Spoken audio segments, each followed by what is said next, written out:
എൻ്റെ കർത്താവേ, ഇവനെ അവതരിക്കാൻ പോണേക്കൂ.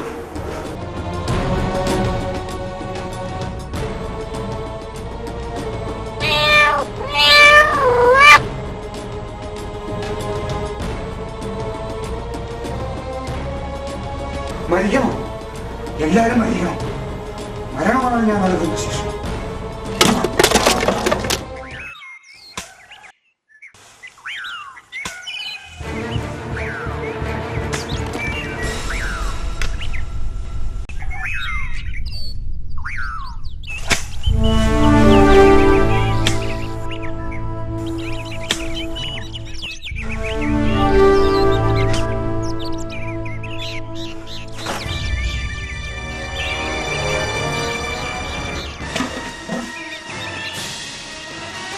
കണ്ടോ, രാവണൻ മരിച്ചു. സന്തോഷിക്കും, എല്ലാവരും സന്തോഷിക്കും.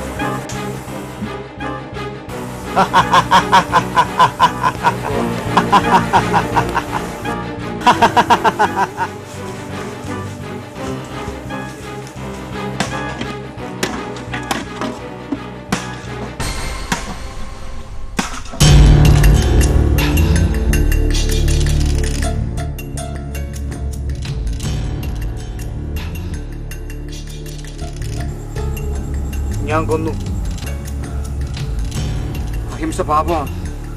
ഗാന്ധിജി വേണം.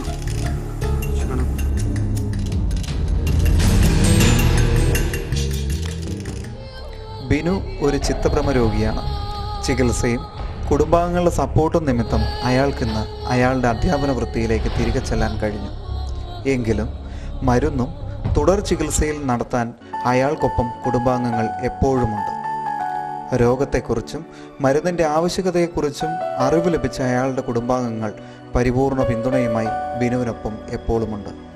ബിനുവിന് കുടുംബാംഗങ്ങൾ നൽകിയതുപോലുള്ള സപ്പോർട്ട് നിങ്ങളും സ്കിസോഫ്രീനിക് പേഷ്യൻസിന് കൊടുത്താൽ മാനസികാരോഗ്യമുള്ള ഒരു പുതുതലമുറയെ വാർത്തെടുക്കാൻ നമുക്ക് സാധിക്കും. ശരീരത്തിന് രോഗങ്ങൾ വരുന്നത് പോലെ നമ്മുടെ മനസ്സിനും രോഗങ്ങൾ വരാൻ സാധ്യതയുണ്ട്. ശരീരത്തിൻ്റെ രോഗങ്ങളെ ചികിത്സിക്കാൻ നമുക്ക് മടിയില്ല. അതിനെക്കുറിച്ച് മറ്റുള്ളവരുമായി ഡിസ്കസ് ചെയ്യാൻ, ഡോക്ടറുമായി ഡിസ്കസ് ചെയ്യാൻ ഭയമില്ല. പക്ഷെ മനസ്സിന് ഒരു അസുഖം വന്നാൽ അത് മറ്റുള്ളവരോട് പറയാനോ, നമ്മളുടെ വീട്ടിലോ പരിസരത്തോ ഒരാൾക്ക് മാനസികമായ എന്തെങ്കിലും പ്രശ്നമുണ്ടെങ്കിൽ അത് മറ്റുള്ളവരെ അറിയിക്കാതിരിക്കാനോ നമ്മൾ കാണിക്കുന്ന ശ്രദ്ധ രോഗിയോട് ചെയ്യുന്ന അനീതിയാണ്.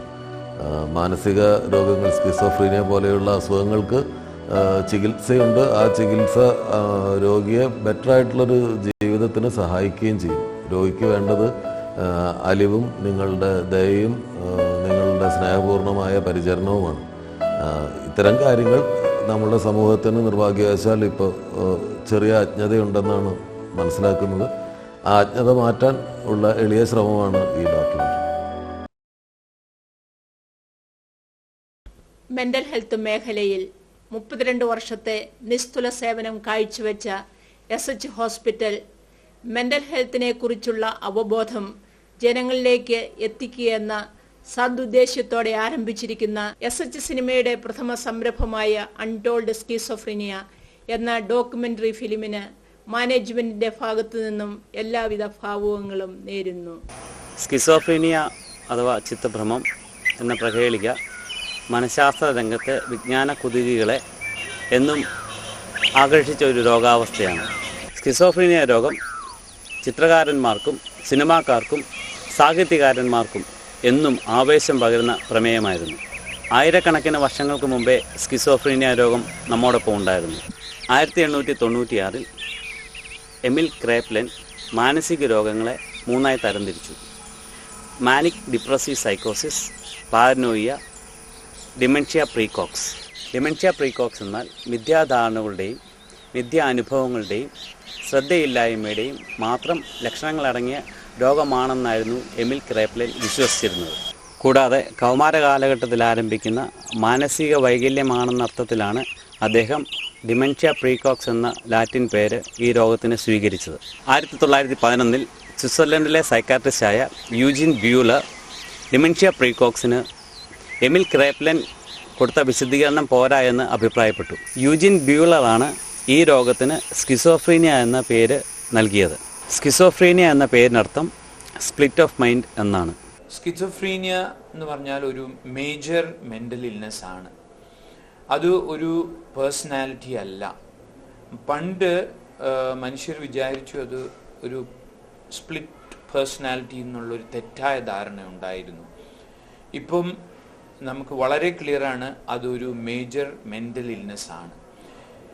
ഇത് വരുന്നവർക്ക് ചിന്തയെയാണ് ഏറ്റവും കൂടുതൽ ബാധിക്കുന്നത്. അതിനോടനുബന്ധിച്ച് വികാരങ്ങളെയും പ്രവൃത്തികളെയും ജോലിയെയും അത് ബാധിക്കുന്നു. സമൂഹത്തിൽ സാധാരണമായി കണ്ടുവരുന്ന ഈ രോഗം ഓരോ 100 പേരിലും ഒരാൾക്ക് വീതം കാണപ്പെടുന്നു. ലോക ജനസംഖ്യയുടെ 1% ചിത്തഭ്രമ രോഗികളാണെന്ന പഠനങ്ങൾ ഈ രോഗത്തെപ്പറ്റി നാം മനസ്സിലാക്കേണ്ടതിൻ്റെ ആവശ്യകത വിളിച്ചോതുന്നു. കണക്കുകളും പഠനങ്ങളും കാണിക്കുന്ന ശതമാനത്തേക്കാൾ എത്രയോ അധികം ആൾക്കാർ രോഗികളാണെന്ന സത്യമറിയാതെ ഇന്നും ജീവിക്കുന്നു. ജാതി മത വർണ്ണ ലിംഗഭേദമന്യേ എല്ലാവരിലും കാണപ്പെടുന്ന ഒന്നാണ് സ്കിസോഫ്രീനിയ. സ്കിസോഫ്രീനിയ ഒരു വ്യക്തിയുടെ ചിന്തകളെയും പെരുമാറ്റത്തെയും വികാരങ്ങളെയും പ്രവർത്തനശേഷിയെയും ബാധിക്കുന്ന മാനസിക രോഗമാണ്. അതിതീവ്രമായ വിഭ്രാന്തിയിൽ മനസ്സകപ്പെടുന്ന രോഗമാണ് സ്കിസോഫ്രീനിയ. ഒന്നാമതായി ജനറ്റിക് ഫാക്ടേഴ്സ് അഥവാ ജനിതക തകരാറുകളാണ് സ്കിസോഫ്രീനിയ എന്ന രോഗത്തിന് കാരണമാകുന്നത് എന്നാണ് ഭൂരിപക്ഷം പേരും വിശ്വസിക്കുന്നത്. സ്കിസോഫ്രീനിയ ഉണ്ടാകുന്നത് ജനറ്റിക്സ് പ്രോബ്ലങ്ങൾ കൊണ്ടാണ്.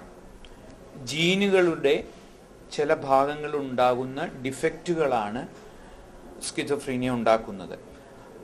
നമ്മളിപ്പോൾ പഠിച്ച് ഇരിക്കുന്നത് ഒരുപാട് ജീനുകൾ ഈ സ്കിസോഫ്രീനിയ ഉണ്ടാക്കുവാനായിട്ട് ബന്ധം ഉള്ളതാണ്.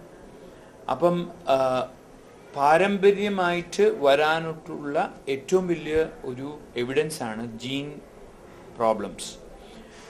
അപ്പം ജനങ്ങൾ അറിഞ്ഞിരിക്കേണ്ടത്, ഇപ്പോൾ സ്കിസോഫ്രീനിയ ഉള്ള അച്ഛനും അമ്മയ്ക്കും കുഞ്ഞുങ്ങളുണ്ടാകുമ്പോൾ 36% ചാൻസ് ഉണ്ട് മക്കളിൽ സ്കിസോഫ്രീനിയ ഉണ്ടാകുവാൻ.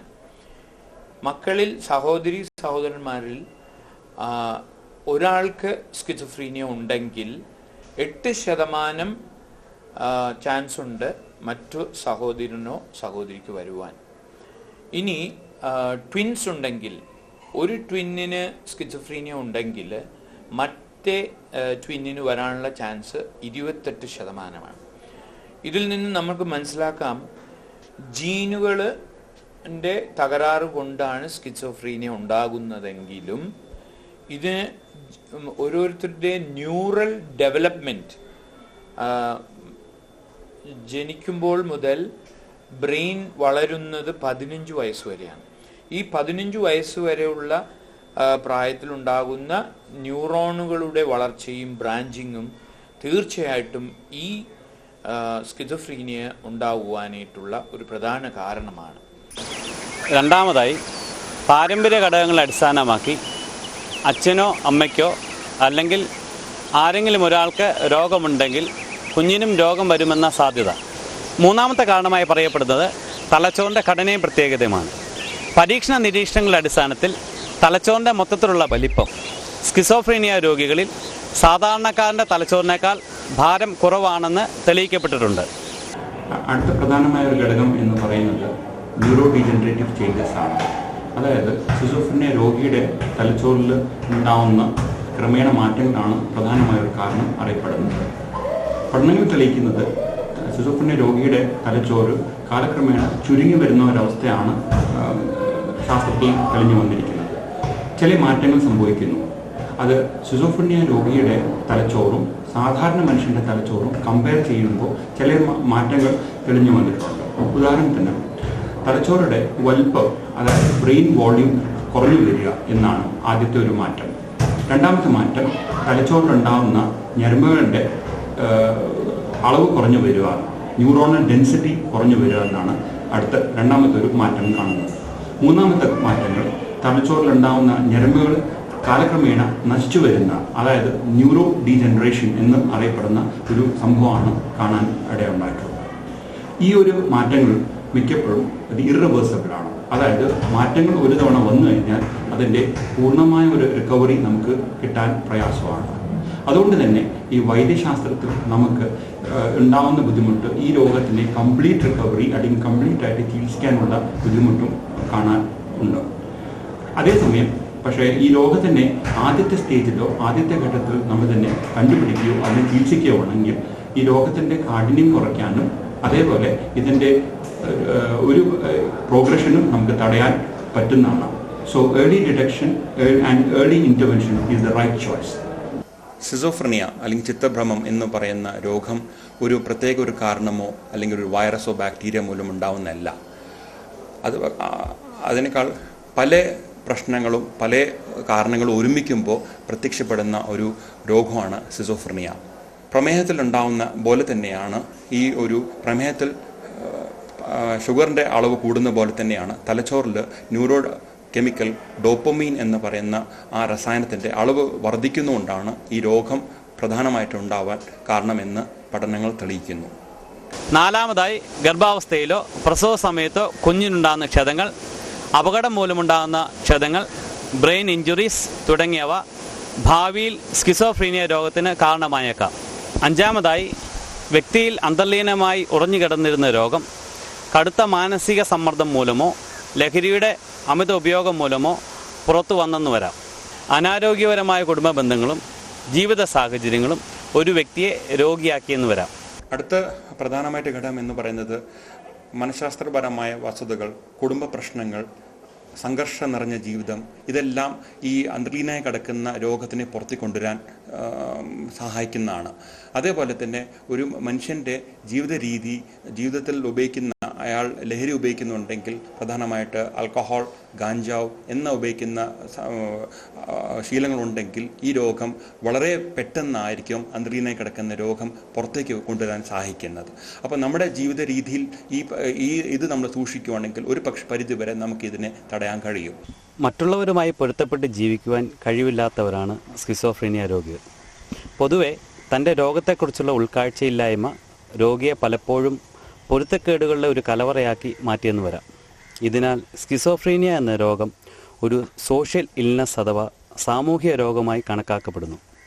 സ്കിസോഫ്രീനിയ രോഗത്തിന് പൊതുവായ ചില ലക്ഷണങ്ങളുണ്ട്. ഇവയെ രണ്ടായി തരംതിരിക്കുന്നു. ഒന്നാമത്തേതിനെ പോസിറ്റീവ് സിംറ്റംസ് എന്നും രണ്ടാമത്തേതിനെ നെഗറ്റീവ് സിംറ്റംസ് എന്നും വിളിക്കുന്നു. പോസിറ്റീവ് സിംറ്റംസ് അഥവാ വിദ്യാത്മക ലക്ഷണങ്ങളിൽ ഒന്നാമതായി കാണപ്പെടുന്ന രോഗലക്ഷണമാണ് വിദ്യാധാരണ അഥവാ ഡെലൂഷൻ. എത്ര വിശദീകരിച്ചാലും രോഗി ചില വിശ്വാസങ്ങൾ, അന്ധമായ ചില വിശ്വാസങ്ങൾ, തെറ്റായ വിശ്വാസങ്ങൾ, വിചിത്രമായ വിശ്വാസങ്ങൾ നിലനിർത്തുന്നു. ഇതിന് നമ്മൾ ഡെലൂഷൻ എന്ന് പറയും. അയ്യോ അയ്യോ, എന്തൊരു വയറ്റുവേദന, എനിക്ക് സഹിക്കാൻ വയ്യായേ. ഡോക്ടറെ, പുസ്തകം വായിച്ചോണ്ടിരുന്നാ മതിയോ? എന്നെ രക്ഷിക്കണേ. കേസ് ഓഫ് ഹാലുസിനേഷൻ കൂടെ കൂടെ ഇവിടെ വരാറുണ്ട്. ഇപ്പോൾ ഡോക്ടറെ കാണണം. വയറുവേദന സഹിക്കാൻ വയ്യ. അവൻ തൊഴിക്കണു, പറഞ്ഞുകൂടെ കളയാ. ഞാൻ ഒരു കുതിരയെ വിഴുങ്ങി. ഇടയ്ക്കിടയ്ക്ക് ഇങ്ങനെയാ ഡോക്ടറെ. ഇന്നാളും പട്ടി വിഴുങ്ങി പറഞ്ഞു. അതെന്നെ കടിച്ചിട്ടാ. ഞാൻ വിട്ടുകൊടുക്കോ? പുറകെ ഓടിച്ചിട്ട് പിടിച്ചിട്ട് ഒറ്റ ഇരിപ്പിടി വിഴുങ്ങി. അയ്യോ, കുതിര തിന്നുന്നു. അയ്യോ, അവൻ വീട്ടിൽ ചവിട്ടണു. എന്താ തന്റെ പേര്? Burning desire. കുതിരയുടെ പേര്? അളിയൊരു കുതിരപ്പന്തി നടക്കുന്നിടത്തായിരുന്നു ജോലി. ഒരു കുതിരയുടെ കയ്യിൽ നിന്ന് തലക്കിട്ടൊരു ചവിട്ട് കിട്ടി. അന്ന് തുടങ്ങിയതാ. എന്തിനാ കുതിരയെ വിഴുങ്ങിയത്? അതെ, വീടളിയാ, കാര്യം പറയട്ടെ. അതെ, കഴിഞ്ഞ റേസിന്റെ തലേ ദിവസം ഞാൻ എന്റെ ബർണിംഗ് ഡിസയറിനെ കുളിപ്പിച്ചോണ്ടിരിക്കുകയായിരുന്നു. 2 തവണ അടുപ്പിച്ച് ജാക്ക്പോട്ട് വിൻ ചെയ്തവരാ. ഹാട്രിക്. അപ്പോഴാണ് സിൽവസ്ട്രിക്ക് പാഞ്ഞു വരുന്നത്. അവൻ എന്റെ ഡിസയറിന്റെ സ്ഥിരം ശത്രുവാ. മാരിയപ്പന്റെ കുതിര, ഡോക്ടർക്ക് അറിയില്ലേ? അവൻ എന്റെ ഡിസയറിനെ കൊല്ലാൻ വന്നു. ഞാൻ വിടുവോ? അവൻ എന്റെ അടുത്ത് വന്നതും ഒറ്റ വിഴുങ്ങൽ. ഇപ്പൊ റേസിന്റെ ടൈമാ. പുറത്തേക്ക് ഇറങ്ങാൻ അവൻ വയറ്റി കിടന്ന് ഓടുക.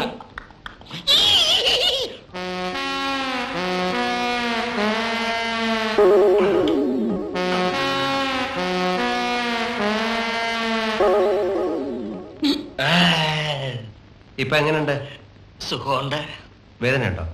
ഇല്ല. ഓപ്പറേഷൻ ചെയ്ത് ജീവനോട് തന്നെ ഞാൻ ആ കുതിരയെ പുറത്തെടുത്തു. എന്നിട്ട് എവിടെ? റേസിന് പോയോ? ഇതാണോ? അല്ല.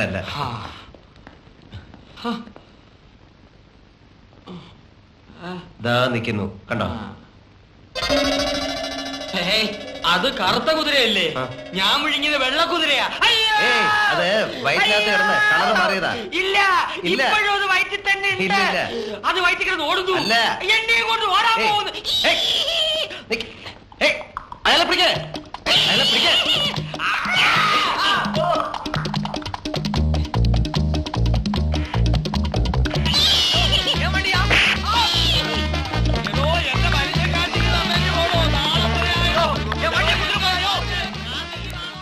നാം കണ്ടു കഴിഞ്ഞ ഈ തമാശ രംഗം ചിത്തഭ്രമ രോഗികളിൽ കണ്ടെന്നു വരാം.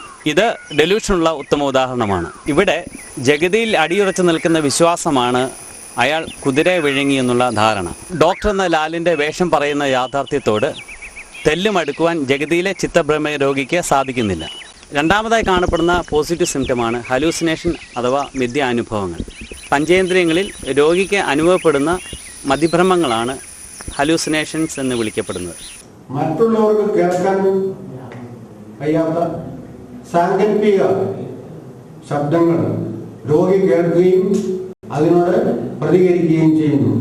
ഇതിനാണ് ഹാലൂസിനേഷൻസ് എന്ന് വിളിക്കുന്നത്. പെട്ടെന്ന് ഒരു ഇത് വന്നിട്ട് തലയ്ക്കകത്ത് എന്തോ കേൾക്കണുണ്ട്, ചെവിയിൽ ആരോണ്ടോ വർത്തമാനം പറയുന്നുണ്ട് എന്ന് പറഞ്ഞ് വേഗം പുറത്തേക്ക് ഇറങ്ങിയിട്ട് കത്തി അന്നേരം കിട്ടണമെങ്കിൽ അതും കൊണ്ട് പെട്ടെന്ന് അയ്യോ എന്നെ ആരോട് കൊല്ലാൻ വരുന്നു എന്ന് പറഞ്ഞുകൊണ്ട് പുറത്തേക്ക് പെട്ടെന്ന് അതേ നല്ല സ്പീഡിൽ തന്നെ പുറത്തേക്ക് പോകും.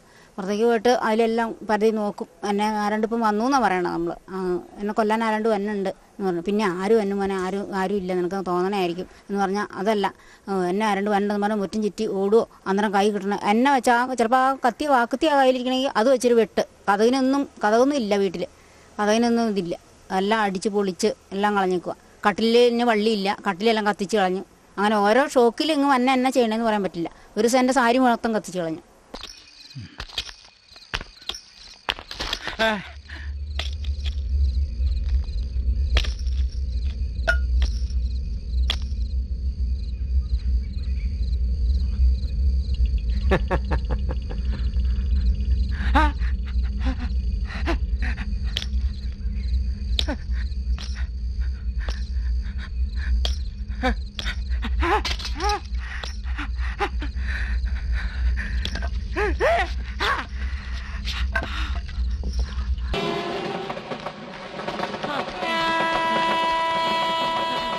ഇപ്പോൾ നാം കണ്ടു കഴിഞ്ഞ രംഗം വിഷ്വൽ ഹാലൂസിനേഷൻ എന്ന രോഗലക്ഷണത്തിനുള്ള നല്ലൊരു ഉദാഹരണമാണ്. സ്കിസോഫ്രീനിയ രോഗം പ്രധാനമായും ഒരു വ്യക്തിയുടെ പെരുമാറ്റത്തെയും വികാരങ്ങളെയും ചിന്തകളെയും പ്രവർത്തന ശേഷിയെയുമാണ് ബാധിക്കുന്നതെന്ന് നാം മനസ്സിലാക്കി കഴിഞ്ഞിരിക്കുന്നു. സ്കിസോഫ്രീനിയ വളരെ സങ്കീർണമായ ഒരു രോഗമാണ്. സാധാരണയായി ഒരു വ്യക്തിയിൽ കാണപ്പെടുന്ന എന്തിൻ്റെയെങ്കിലും അഭാവത്തെയാണ് നിഷേധാത്മക ലക്ഷണങ്ങൾ അഥവാ നെഗറ്റീവ് സിംറ്റംസ് എന്ന് വിളിക്കാറുള്ളത്. നിഷേധാത്മക ലക്ഷണങ്ങളിൽ സാധാരണമായി കണ്ടുവരുന്ന ഒന്നാണ് നിർവികാരത.